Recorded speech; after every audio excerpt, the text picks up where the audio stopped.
आदाब, मैं साकिब सलीम आवाज़ द वॉइस में आपका खैर मकदम करता हूँ। आज हमारे बीच डॉक्टर लुब्ना इरफान हैं, जो अलीगढ़ मुस्लिम यूनिवर्सिटी में तारीख यानी कि हिस्ट्री पढ़ाती हैं। आज हम बात करने जा रहे हैं वुमेन्स कॉलेज यानी कि जिसे अब्दुल्ला हॉल भी कहा जाता है, उसके बारे में। 2 फरवरी को वहाँ पर फाउंडर्स डे मनाया जाता है, जो कि शेख अब्दुल्ला और बेगम वहीद की सालगिरह है शादी की। इसकी क्या अहमियत है? विमेन्स कॉलेज की क्या अहमियत है? और हिंदुस्तान में औरतों की तालीम और ख़ास तौर पे मुसल्लिम औरतों की तालीम पर इसका क्या असर रहा है? इसके बारे में आज हमारे साथ बात करेंगी डॉक्टर लुब्ना इरफान।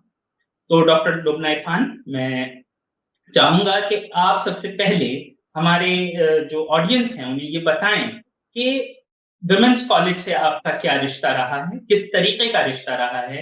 आपकी पढ़ाई और फिर आपने वहाँ पर पढ़ाया भी है, उसके बारे में थोड़ा हमारे ऑडियंस को आप बताइए। Thank you so much, Saqib, sir. The thing is, women's college से एक जो रिश्ता है वो बहुत एक डीप रिश्ता है, बिकॉज कहीं ना कहीं मैं ये कह सकती हूँ कि आज मैं जो हूँ उसमें विमेंस कॉलेज का एक मेजर कंट्रीब्यूशन है। विमेंस कॉलेज में मैं 9th स्टैंडर्ड में मैंने अब्दुल्ला हॉल में ज्वाइन करा था, गर्ल्स हाई स्कूल। वहाँ से फिर 10th करा एंड देन +2 भी मैंने वहीं से करा। फिर मैंने ग्रेजुएशन में BA हिस्ट्री में एडमिशन भी वहीं लिया। ग्रेजुएशन में एडमिशन लेने के बाद वहाँ पर जो टीचर्स थे, वहाँ पे जो माहौल था, उसने कहीं ना कहीं मोल्ड करा, कहीं ना कहीं गाइड करा मुझको to realise what my passions were, कि मैं क्या चाहती हूँ अपनी ज़िंदगी से। उसका रियलाइजेशन भी मुझे वहाँ हुआ और उसको हासिल करने का रास्ता भी मुझे वहीं से मिला। तो इस वजह से एक बहुत क्लोज कनेक्शन है मेरा, एक बहुत डीप कनेक्शन है मेरा विमेंस कॉलेज से। पर इसका मतलब ये नहीं है कि वहाँ पर हम लोगों ने प्रॉब्लम्स नहीं फेस करी, प्रॉब्लम्स भी फेस करी। बट हम लोग जब मैं कह रही हूँ, मतलब एक जनरेशन है लड़कियों की जो वहाँ से निकली है, जो आज बहुत डाइवर्स वास्ट एरियाज में बिखरी हुई हैं और वो वहाँ पर अपना कंट्रीब्यूशन दे रही हैं टू द सोसाइटी। तो मैं जब हम लोग बोल रही हूँ तो मैं उन लड़कियों की बात कर रही हूँ। तो हम लोगों ने अब्दुल्ला हॉल में एक बहुत अच्छा टाइम देखा, एक ऐसा टाइम जिसने हमको डायरेक्शन दिया, हमें गाइडेंस दी एंड फिर हमने भी अपने तरफ से जितना हम कंट्रीब्यूट कर सकते थे उस इंस्टीट्यूशन को, हमने वो करने की कोशिश करी। एंड एक तरीका जो मेरे पास था, जो मुझे अपॉर्चुनिटी मिली, वो थी कि मैं वहाँ पर एज अ टीचर भी सर्व कर सकी। मैंने 2019 में ज्वाइन करा अब्दुल्ला हॉल में as assistant professor of history and 2 साल पढ़ाया वहाँ पर जो स्टूडेंट्स थे उनसे इंटरेक्शन में ये समझ में आया कि काफ़ी पोटेंशियल है बच्चों में, यानी उस पोटेंशियल को रियलाइज कराने की नीड है। कहीं ना कहीं अपने आप को देखा अपने स्टूडेंट्स में एंड उनको फिर हेल्प करने की कोशिश करी। तो ये अभी तक की जर्नी रही है। अब आगे जो भी होता है वो देखा जाएगा। बट हाँ, अब्दुल्ला हॉल से एक बहुत डीप कनेक्शन, एक बहुत अच्छा कनेक्शन कह सकते हैं उसे। जी, डॉक्टर लुब्ना, अभी हम बात करेंगे अब विमेन्स कॉलेज की, अब्दुल्ला हॉल की। सबसे पहले हम सब जानते हैं सर सैयद अहमद खान का नाम लिया जाता है इसलिए कि उन्होंने हिंदुस्तान में मुसलमानों के बीच एजुकेशन की एक तहरीक चलाई, एक मूवमेंट चलाया। लेकिन उन्होंने कहीं न कहीं सिर्फ़ मर्दों की बात की। जब भी कोई उनसे बात करता था, जैसे मुमताज़ अली साहब ने कभी बात की या सकलैन साहब ने बात की उनसे कि औरतों को भी तालीम देनी है, तो वो हमेशा नाराज़ हो जाया करते थे। ऐसा बहुत लोगों ने लिखा है उनके बारे में कि वो ज़्यादा खुश होते नहीं थे। उसके बाद उनके इंतकाल के बाद पहली बार विमेन्स कॉलेज बना अलीगढ़ में, असल में उनके इंतकाल के बाद ही ये काम हो सका, जिसमें कि शेख अब्दुल्ला का और उनकी बेगम का एक ख़ास रोल है। तो फाउंडर्स डे शेख अब्दुल्ला का बहुत से लोगों को ये मुगालता है, कन्फ्यूजन होता है। बहुत से लोगों से जब मैं पूछता हूँ, वो कहते हैं शेख अब्दुल्ला का बर्थडे होता है, लेकिन ऐसा नहीं है। ये उनकी शादी की सालगिरह है, बेगम वहीद की और शेख अब्दुल्ला की। तो आप ज़रा एक हिस्ट्री के मतलब आप जानकार हैं, आप थोड़ा इस पर रोशनी हमारे लोग ऑडियंस के लिए डालिए कि आखिर इस शादी की इतनी अहमियत क्यों है कि जब हम सेलिब्रेट करते हैं तो जैसे 17 अक्टूबर सर सैयद का बर्थडे सेलिब्रेट करते हैं, ऐसे हम इस शादी को सेलिब्रेट करते हैं और उसे औरतों की पूरी जो एजुकेशन की मूवमेंट है, उससे जोड़ देते हैं। इस पर ज़रा नज़र डालिए। ठीक है, तो इसमें मैं थोड़ा-सा ज़्यादा टाइम लूँगी आपका, क्योंकि मैं थोड़ा बैकग्राउंड शेख अब्दुल्ला का एंड देन फिर बेगम वहीद जहाँ का उस पे बात करते हैं। देखिए, जो इनकी शादी की सालगिरह है, अगर हम इसको एक नज़रिए से देखें तो ये काफ़ी अच्छी, it's a very romantic act, in a sense that it's a marriage anniversary of two people who had a single purpose and a single mission, and that mission was to propagate knowledge and propagate education amongst female students, female women students. और उस time पर जब even मर्दों की education के बारे में लोग खफा हो जाते थे, नाराज हो जाते थे, सर सैयद का प्रॉब्लम ये था कि उनका एक अलग मिशन था। उन्होंने शुरुआत करी कि एजुकेशन पे लाने के लिए ही उनको काफी स्ट्रगल सहना पड़ा। उनकी पूरी जिंदगी इसी में चली गई कि लोगों को कन्विंस कर सके कि भाई एजुकेशन, मॉडर्न एजुकेशन इंपॉर्टेंट है, उसको आप पढ़िए तभी आप फ्यूचर में सक्सेसफुल हो पाएंगे। तो सर सैयद का तो वो एक पूरा डोमेन था जिसमें वो काम कर रहे थे। पर जब हम शेख अब्दुल्ला की बात करते हैं तो शेख अब्दुल्ला वाज आल्सो एक जो नेक्स्ट जनरेशन सर सैयद के बाद आई, जो अलीगढ़ वालों की जनरेशन थी या एएमयू वालों की जनरेशन थी, तो उसमें शेख अब्दुल्ला थे। एंड शेख अब्दुल्ला बहुत ज्यादा इंस्पायर्ड थे सर सैयद अहमद खान से, जहां तक मैंने पढ़ा है।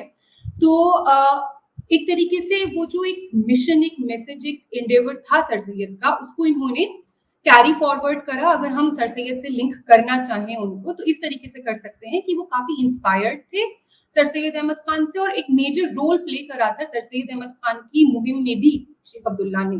फिर उनके इंतकाल के बाद इन्होंने अपना जो फीमेल एजुकेशन पे फोकस लाया। बेगम वहीद जहां जो थी, उनका ये बैकग्राउंड है कि वो दिल्ली में बेस्ड थी फैमिली, उसकी यंगेस्ट डॉटर थी।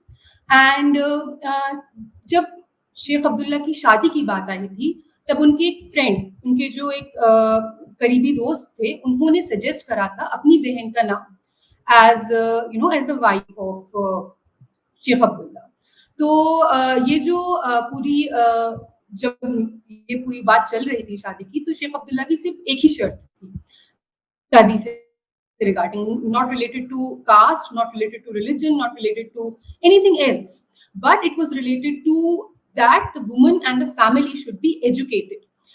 जो औरत है जिससे शादी होगी, जो वाइफ होगी उनकी, उसको एजुकेटेड होना चाहिए अकॉर्डिंग टू शेख अब्दुल्ला। तो ये उनकी एक शर्त थी जो उन्होंने रखी थी अपने दोस्त के सामने। एंड जिसके बाद फिर बशीर, जहां तक मुझे याद आ रहा है नाम, उनका नाम, उनके जो दोस्त थे उनका नाम था बशीर मिर्जा। तो उनकी सबसे छोटी बहन, उनसे इनका निकाह हुआ, शादी हुई।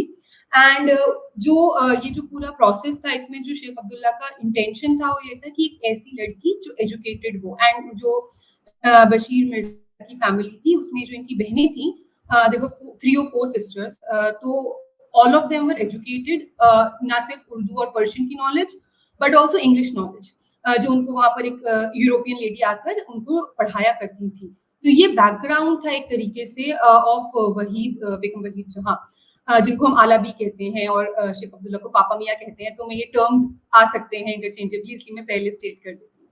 तो ये एक तरीके से 2 फरवरी 1902 को इनकी शादी हुई। एंड इसी डेट को फिर सेलिब्रेट किया जाता है as the founders day, because Waheed Jahan का जो रोल था इन supporting Sheikh Abdullah's mission and in also guiding his mission was very important. उनका जो रोल था वो एक इक्वल पार्टनर का था। एक रोल ऐसा नहीं था कि वो पीछे से सपोर्ट कर रही, वो वहां साथ इक्वली उनको सपोर्ट करती थी। जो इनकी एक किताब है जिसको मैंने अभी रिसेंटली ही पढ़ा है, A Woman of Substance, The Memoirs of बेगम खुर्शीद मिर्जा।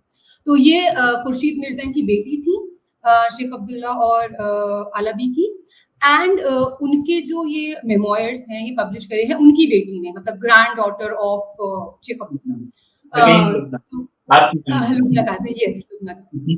तो इसमें जो रेफरेंस हैं, कई बहुत डिटेल में उनकी पर्सनल लाइव्स, कैसे ये लड़कियां रह रही हैं, कैसे इनके मदर फादर के बारे में जो इनका एक तरीके से नजरिया है, वो सारी चीजें लिखी हैं। एंड इसमें ये लिखा है कि कैसे बेगम वहीद जहां रह जाती थी बोर्डिंग हाउस में, because Abdullah hall eventually after a point was a boarding house. तो बेगम वहीद जहां जब गर्मियों की छुट्टियों में शेख अब्दुल्ला अपने बच्चों को लेके जाते थे शिमला, बिकॉज बहुत गर्मी थी एंड वो खुद कश्मीरी थे तो उनसे नॉर्दर्न प्लेन्स की गर्मी बर्दाश्त नहीं होती थी, तो ये लोग निकल जाते थे हिल स्टेशन शिमला। बट बेगम वही जहाँ रह जाती थी जस्ट फॉर द गर्ल्स, जो गर्ल्स बोर्डिंग हाउसेस में हैं, जो छुट्टियों में घर नहीं जा पाई, उनके साथ रहने के लिए, उनका टेक केयर करने के लिए वो अपने उस ट्रिप को सैक्रिफाइस करके वहां रुकती थी। बहुत जो तो एक तरीके से ये एक इंस्टेंस है, ऐसे कई इंस्टेंस हैं which include a lot of personal sacrifice, बहुत ज्यादा लेवल का पर्सनल सैक्रिफाइस है, तो बहुत छोटा सा एग्जांपल है।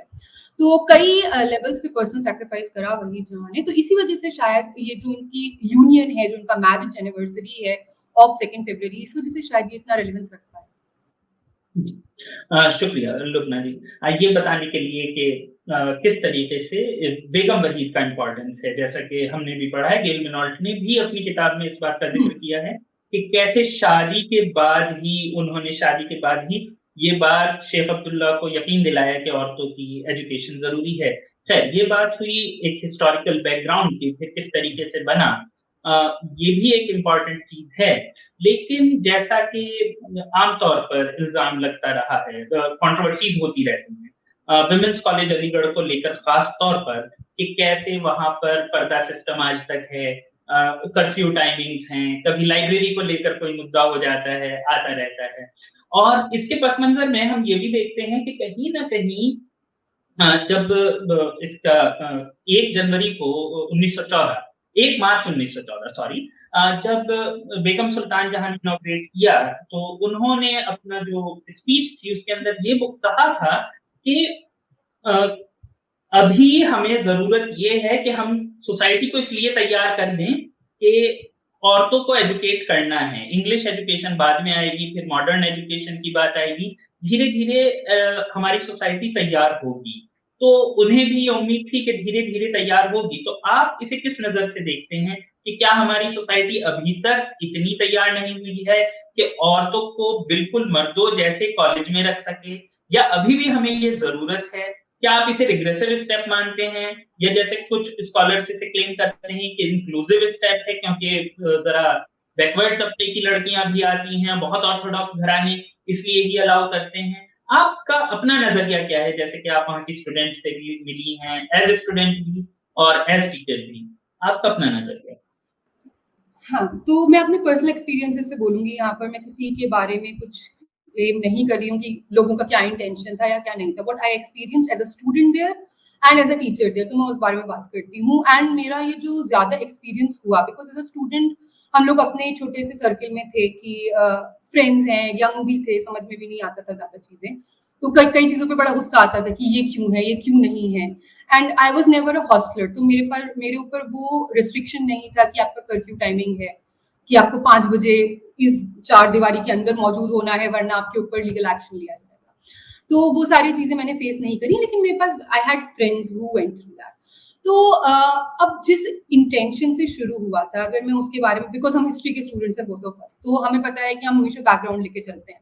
तो जो इदारा, जो इंस्टीट्यूशन एक स्ट्रगल से शुरू हुआ, जिसका पूरा एग्जिस्टेंस ही बेस्ड है स्ट्रगल पे, तो आप वहां के आज के स्टूडेंट्स से एक्सपेक्ट नहीं कर सकते कि वो शांत बैठेंगे। वो भी स्ट्रगल करेंगे, जो भी इश्यूज एट हैंड है उस पर वो बात करेंगे। वो एक बात है, तय है, एंड हमको वो हिस्ट्री को एक्नॉलेज करना चाहिए, रियलाइज करना चाहिए। अब जहां तक बात आती है कि स्टूडेंट्स किस तरीके के हैं, जब मैं एज अ टीचर वहां पर रही, तो जो स्टूडेंट्स मुझे मिले, majority of the students were from economically backward families. Obviously they were like affluent families से, रिच फैमिलीज से, सोशली जो एक तरीके से हायर स्टेटस पे हैं in the in our present situation, वैसे स्टूडेंट्स भी थे। बट ज्यादातर स्टूडेंट्स जो हैं वो एक तरीके से एक पिछड़े हुए तबके से हैं, मौजूद है वहां पे। तो अब उनकी एजुकेशन क्यों इम्पोर्टेंट है, ये तो हम लोग को बताने की जरूरत नहीं है। बट अलीगढ़ मुस्लिम यूनिवर्सिटी का जो विमेंस कॉलेज है, वो उनको किस तरीके से एजुकेशन प्रोवाइड कर रहा है, that is something that we need to know. And कई बार एज अ टीचर हमारा इंटरेक्शन हुआ with students and their parents also. तो जो पेरेंट्स का एक तरीके से जो इंटेंशन है, कई लड़कियों से, मेरी खुद की स्टूडेंट से मेरी बातचीत हुई, तो ये कहना था कि अगर हम ये नहीं करेंगे, अगर हम पर्दा फॉलो नहीं करेंगे, और पर्दे का कोई ऐसा रूल नहीं है विमेंस कॉलेज में, हम लोग खूब बगैर पर्दे के फिरे हैं, ऐसी कोई बात नहीं है विमेंस कॉलेज में। बट कुछ लड़कियां हैं, एक मेजर ट्रेंड अभी भी चल रहा है जो प्रमोट करता है कि पर्दा किया जाए एंड इस्लामिक रिलीजियस टीचिंग्स को वहाँ पे प्रोपोगेट करता है, and they have every right to do that. I don't question that. But there are these students whom I interacted with. These students are like कि this is one last, हमें यहाँ पर इसलिए भेजा जाता है बिकॉज यहाँ पर हम हमारी फैमिली को सेफ लगता है हमें भेजना. उनको लगता है कि हम यहाँ पर प्रोटेक्टेड हैं, सेफ हैं, हमारे वार्डन्स, हमारे प्रोवोस्ट हमारी टेक केयर कर रहे हैं. एंड जो एक फैमिली का आजकल की जो conservative, even today the conservative families that there are, they don't want their girls to roam around at night. मतलब I am not saying that's okay, I'm not saying that at all, but this is the reality that we are in. तो ये जो families हैं जो से अलीगढ़ के आसपास के गांव हैं, वहां से लड़कियां आती हैं, हॉस्टल्स में रहती हैं, and even from far off regions, be Bengal, Bihar, Patna, Bihar and Kerala, and हर पूरे इंडिया के लोग वहां पर मौजूद हैं. तो ये जो लड़कियां हैं जो घरों से इतना दूर हैं, या जो किसी ऐसे फैमिली से हैं जो थोड़े कंजर्वेटिव माइंडसेट के हैं, या वो इकोनॉमिकली बहुत ज्यादा एफ्लुएंट फैमिलीज से नहीं है, तो इन लड़कियों के लिए अलीगढ़ मुस्लिम यूनिवर्सिटी का विमेंस कॉलेज, हमारा जो इंस्टीट्यूशन है, इदारा है women's college, that is one hope that they have of empowering themselves through education. तो ये इम्पोर्टेंट है कि अगर हम एक स्मॉल अमाउंट ऑफ लड़कियों के लिए कर्फ्यू टाइमिंग हटा दें, या मतलब जैसे जो डिमांड है कि आप कर्फ्यू टाइमिंग हटा दीजिए, तो उससे एक मेजर सेक्शन ऑफ लड़कियां, एक major section of students who are allowed to come and get education, उनका वो परमिशन खत्म हो जाएगा. जो मुझे समझ में आया, जो मेरी स्टूडेंट्स हैं उनको परमिशन इसी बेसिस पे मिली है कि आप अलीगढ़ में हैं, अलीगढ़ एक अच्छी जगह है, वहाँ पे प्रोटेक्टेड रहेंगी आप, तो इस वजह से वहां पर उनको अलाउ कर रहे हैं कि आप जाकर एजुकेशन हासिल करिए. अगर हम उस सेक्शन को एजुकेशन हासिल ना करवा सके because of certain issues, then it will be a loss of the society and loss of the institution itself. कि हम जिस पर्पस से आए थे, कि जिसमें women education and women who are not able to stand for themselves, उनको educate कर उनको proper knowledge देकर उनको हम सही डायरेक्शन में उनकी लाइफ को अगर मोल्ड कर सकते हैं, और अगर हम वो नहीं कर पाए because of certain issues, तो then it's a failure of the institution. So that is why I think कि बहुत controversies हैं, बहुत issues हैं, and most of those issues are genuine. But इसका मतलब ये नहीं है कि हम actual core मुद्दा भूल जाएं, जो है कि हमें जो economically, socially backward and unprivileged section of women है, उनको हमें education देनी है. जी डॉक्टर लुबना, वैसे आप बड़ी अच्छी बात कही, लेकिन कि किस तरीके से एक इकोनॉमिकली बैकवर्ड सेक्शन है जिसके लिए कहीं ना कहीं जरूरी है ये दिखना, लेकिन क्या ये थोड़ा सा आयरॉनिकल नहीं है, थोड़ा मतलब अजीब सी बात नहीं है? और आप इसे कैसे सिचुएट करती हैं as a social scientist, as a historian, कि भले ही ये एक ऐसी जगह है जिसे सबसे ज्यादा कंजर्वेटिव लड़कियों का इंस्टीट्यूशन माना जा सकता है, कम से कम नॉर्थ इंडिया में, तो उसके बावजूद इसने जो प्रोड्यूस किया है वो बेगम रशीद जहां से लेकर इस्मत चुगताई को प्रोड्यूस कर दिया. मतलब आप ये मतलब हम ये देखते हैं कि जिनके हाथ में परचम है विमेन लिबरेशन का, पर्दे के खिलाफ जो बोली, जो सोसाइटी की बाकी प्रॉब्लम्स के खिलाफ बोली, और इतना खुलकर बोल के लोगों ने उन पर तरह तरह की बातें करी, उसमें रशीद जहां का नाम और इस्मत चुगताई का नाम सबसे ऊपर आता है. और वो दोनों इसी कॉलेज से पढ़े जहां पर कि इतना कंजर्वेटिव माहौल था.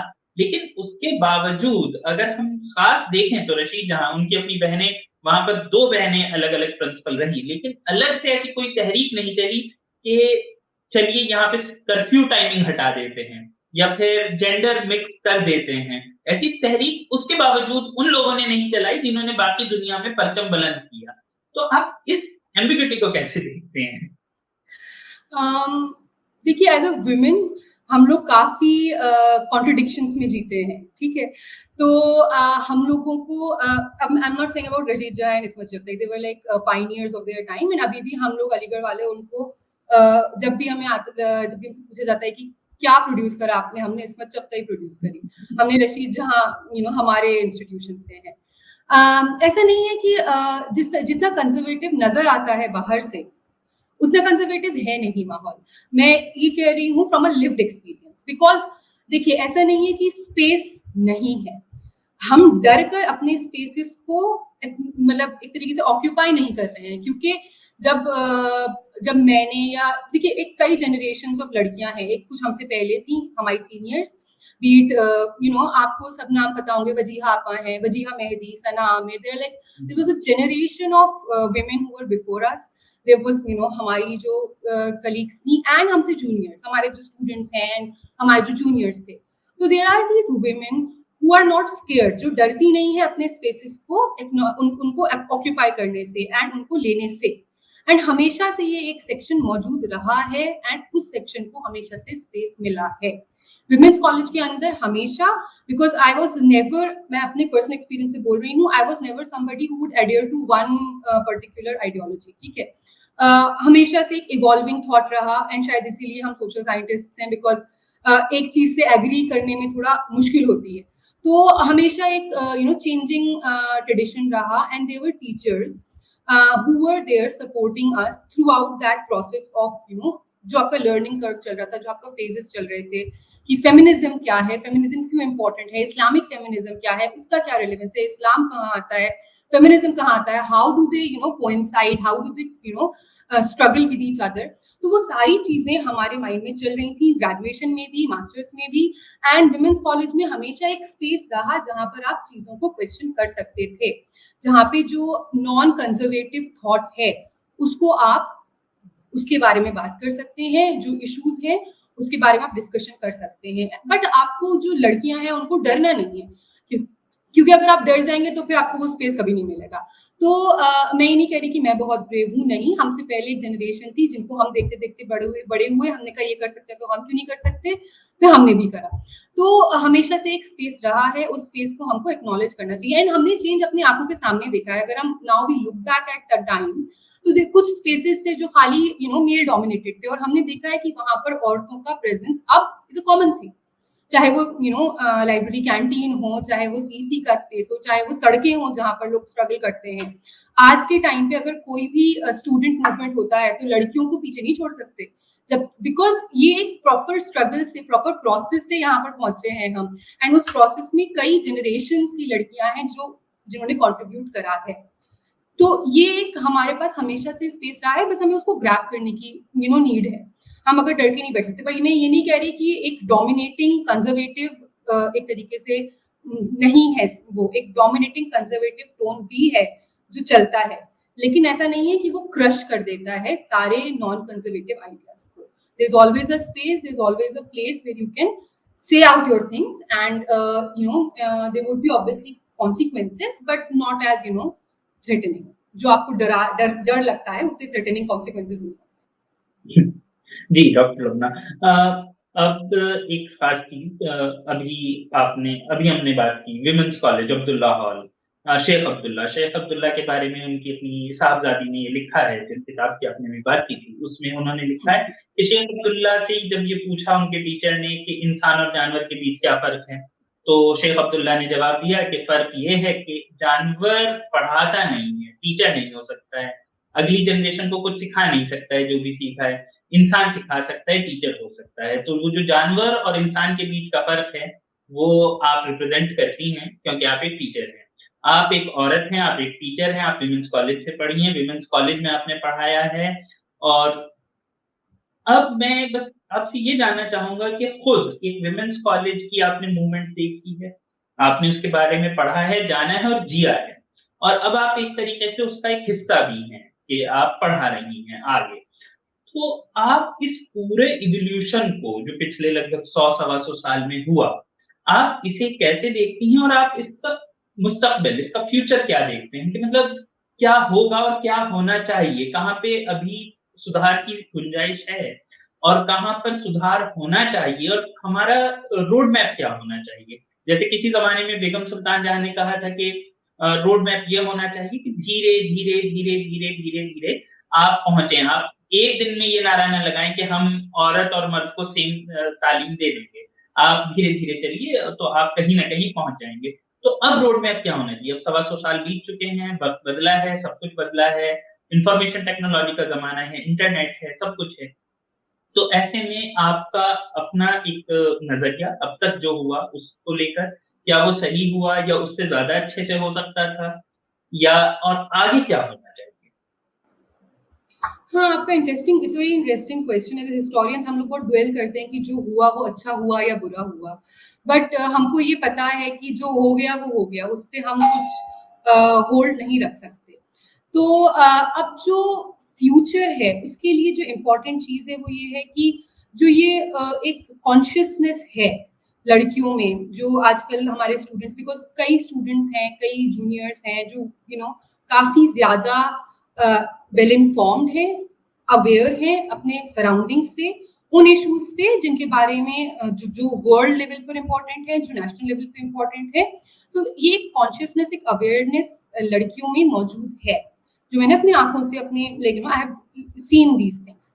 तो उस कॉन्शियसनेस उस अवेयरनेस को एक डायरेक्ट कर कर, उसको एक तरीके से ऑर्गेनाइज कर कर लड़कियों को खुद ही आगे बढ़ना चाहिए। खाली खाली फीमेल इश्यूज या खाली जेंडर इश्यूज पे बात करने तक हम लोग लिमिटेड नहीं है। हम लोग पूरे वर्ल्ड लेवल पे जितने भी इश्यूज हैं हम उसमें भी इक्वल पार्टिसिपेंट हैं। तो सबसे पहली चीज तो ये करनी चाहिए कि जब भी लड़कियां बात करें तो उनको खाली लिमिट ना कर दिया जाए जेंडर इश्यूज पे, कि नहीं आप फीमेल रिप्रेजेंटेशन है। नहीं, हम फीमेल रिप्रेजेंटेशन है, लेकिन हमारे पास ओपिनियंस हैं about everything in the world, about the things that you know would not feel that हमारे पास ओपिनियंस है। हमारे पास ओपिनियंस है, उसमें हमको इक्वल पार्टिसिपेंट रखना चाहिए या रहना चाहिए एज वुमेन। इसके अलावा जो कुछ इंस्टीट्यूशनल लेवल पे इश्यूज हैं, जैसे आपके नंबर ऑफ सीट्स हैं, या जो लेबोरेटरी फैसिलिटीज हैं, या लाइब्रेरी फैसिलिटीज हैं, उसमें डेफिनेटली इम्प्रूवमेंट्स के स्कोप हैं। Within the women's college जो आपकी लेबोरेटरीज हैं उसमें कुछ there is definitely need for improvement, क्योंकि जो फीमेल स्टूडेंट्स हैं, दे समटाइम्स जो आपके फाइनल ईयर के स्टूडेंट्स हैं, उनको डिपार्टमेंट जाना होता है टू कंडक्ट सर्टेन एक्सपेरिमेंट्स, जो हमारे बायोकेमिस्ट्री या फिजिक्स की जो स्टूडेंट्स हैं, बिकॉज वहाँ पे फैसिलिटीज वो अवेलेबल हैं जो वुमेन्स कॉलेज में नहीं है। अब ये मैं अपने स्टूडेंट डेज की बात कर रही हूँ। तो definitely there is a need to improve the institutional facilities there, but definitely कुछ improvements हुए हैं, जैसे स्विमिंग पूल है हमारे पास, अब अभी रिसेंटली लास्ट ईयर इनॉग्रेट हुआ है, तो स्पोर्ट्स कॉम्प्लेक्स अच्छा हो गया है। तो वो सारे इंप्रूवमेंट्स हुए हैं, बट इंस्टीट्यूशनल लेवल पर चेंजेस लाने की नीड है, एंड उसके लिए लड़कियों को कॉन्शियस होना है, एंड है भी कई लड़कियां कॉन्शियस हैं, एक ग्रुप है जो कॉन्शियस है, जो अवेयर है, एंड उनको ही फिर आगे लेकर चलना पड़ेगा मोर्चे को, बिकॉज और कोई करने वाला है नहीं। आपको खुद ही अपने प्रॉब्लम्स बताने होंगे, तभी लोग उसको फिर एड्रेस करेंगे, तभी उसको फिर रिजॉल्व किया जाएगा। तो लड़कियां हैं, there is awareness, this consciousness, these students, juniors, teachers also, we also have a responsibility towards our students, that हम उनका जो भी, if they are struggling for the right cause, then we should support them, we should guide them, we should provide them whatever background they need, whatever support they need. तो इस तरीके से हमारा struggle जो आप कह रहे थे कि इतने 100 साल गुजर गए, अभी हम कहाँ पहुंचे और आगे हम कहाँ जाएंगे। तो हाँ, थोड़ा स्लो पेस रहा, जिस पेस पे शायद बेगम सुल्तान जहां ने इमेजिन करा था या सोचा था उन्होंने, उस पेस पे शायद नहीं हो पाया डेवलपमेंट, बट ऐसा नहीं है कि डेवलपमेंट नहीं हुआ। आज के ज़माने में, आज के दौर में जो डेवलपमेंट है, क्योंकि कई फेजेस आए अलीगढ़ में। एक फेज था जो बिल्कुल सोशलिस्ट था, या जिस टाइम पर कोई पर्दा, कुछ इस तरीके के रिलीजियस अटायर लोग नहीं पहनते थे। फिर एक फेज था जिसमें बहुत ज्यादा प्रोमिनेंस हो गया पर्दे का, बुर्के का, लड़कियां पहन के जाने लगी बाहर, काफी एक डोमिनेंस हो गया। फिर एक फेज आया, तो ये फेजेस आते रहे, बदलते रहे रिगार्डिंग अब उनका क्या बैकग्राउंड था उसके डिटेल में अभी नहीं जा रहे, बट कई फेजेस थे। बट ये जो डेवलपमेंट है ये थोड़ा स्लो पेस रहा फ्रॉम बेगम सुल्तान जहाज envisioned, like whatever she envisioned most probably, but that does not mean that progress was not there. The progress is there, it is still existing. The institution is still catering to a vast majority of women, and it is catering to women belonging to all social backgrounds, चाहे वो किसी भी community की हो, किसी भी social status में कहीं भी मौजूद हो, इकोनॉमिक स्टेटस में कहीं भी मौजूद हो, उनको हम इक्वल फैसिलिटीज प्रोवाइड कर रहे हैं as an institution, as women's college. But इसके आगे ऑब्वियसली हमेशा स्ट्रगल का, इम्प्रूवमेंट का स्कोप हमेशा रहता है, तो इंस्टीट्यूशन लेवल पे भी है। एंड जो लड़कियों को एज टोकन पार्टिसिपेंट्स अभी तक ट्रीट करते आए हैं मेन कैंपस में, जो मेल स्टूडेंट्स हैं, I am not trying to get into any issue, but जहां तक मुझे लगता है वहाँ ये है कि लड़कियों को एज एज फीमेल रिप्रेजेंटेशन, हमें फीमेल रिप्रेजेंटेशन चाहिए इसलिए लड़कियों को लेकर आओ, तो वो वाला अब बदलना पड़ेगा। लड़कियों को अपना हमें खाली फीमेल रिप्रेजेंटेटिव नहीं होना है, हमें इक्वल पार्टिसिपेंट होना है in every discussion, in every issue, in every struggle that is there of students, and at not at student level either, मतलब जो आपका नेशनल लेवल पे स्ट्रगल है, वर्ल्ड लेवल पे स्ट्रगल है, उस सब में भी इक्वल पार्टिसिपेंट की तरह। So I think that is what I feel is the future. Doctor Lochana, आपका बहुत बहुत जो आपने कहा, मतलब उसका अगर मैं उसे समराइज करूं तो वो सिर्फ इतना ही है कि औरतों के एक जो वो है कि अपनी तारीख का उन्वान बदलना है तुझे, जैसा कि कैफी आजमी साहब ने कहा है कि अश्क-फशानी से आगे भी बात है, ठीक है, तेरी हस्ती भी एक चीज है, जवानी ही नहीं, तो उसकी ओर जाने की जरूरत है औरतों को, और सिर्फ विमेंस कॉलेज ही नहीं, सारी दुनिया की शायद औरतों को। वैसे बहुत अच्छा लगा, आपने हमें इतना वक्त दिया और हमारे ऑडियंस को काफी कुछ बताया, और इंशाल्लाह आइंदा फिर हम किसी मौजू पर आपसे बातचीत करेंगे और आपकी राय जानेंगे। शुक्रिया।